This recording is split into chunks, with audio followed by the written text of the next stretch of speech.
Sur ces panneaux de bois massif récoltés dans le Grand Est, les agents de l'Office national des forêts ont réalisé une exposition autour du changement climatique sur les forêts de la région. De manière ludique, le but est de sensibiliser tous les publics sur les effets des périodes de sécheresse et de canicule qui impactent la santé de cet environnement. À travers des trappes et l'installation de filtres colorés, les visiteurs pourront se rendre compte de tout ce qui affecte cet espace. Elle est très enrichissante, qu'elle explique vraiment, parce qu'elle est construite de manière ludique et pédagogique. Et donc ça mobilise vraiment les gens, parce que ce n'est pas des grands pavés de texte, et c'est quelque chose au moins qui est agréable à lire, parce qu'il y a des petits jeux, c'est assez ludique et surtout très pédagogique, quoi. Je crois qu'elle est très utile. Elle va surtout, à mon avis, susciter beaucoup de questions. Ça pourra permettre de prendre conscience que la forêt, ça s'entretient.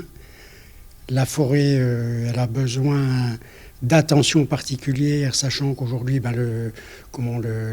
les changements climatiques, les tempêtes qu'on a pu connaître en 1999 ont fragilisé la forêt meusienne. La communauté de communes de Revigny-sur-Ornain, qui regroupe 16 villages dont 10 sont recouverts par des espaces forestiers, a décidé de mettre en avant l'importance de ce milieu grâce à cette exposition itinérante. Notre forêt souffre, on a un certain nombre d'arbres qui sont malades.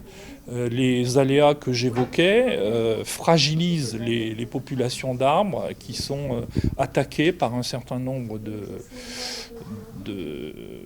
champignons, d'insectes, etc., donc qui portent atteinte à leur bon état sanitaire.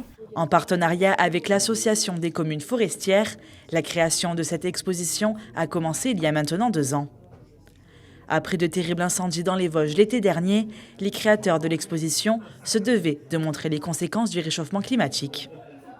Ces feux qui ont ravagé de nombreuses forêts étaient alors inenvisageables il y a quelques années.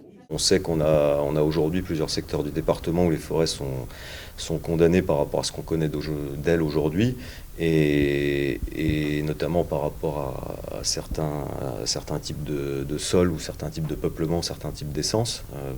Pour penser à une en particulier, c'est le hêtre. Une autre qui a subi également beaucoup de dépérissements, c'est l'épicéa.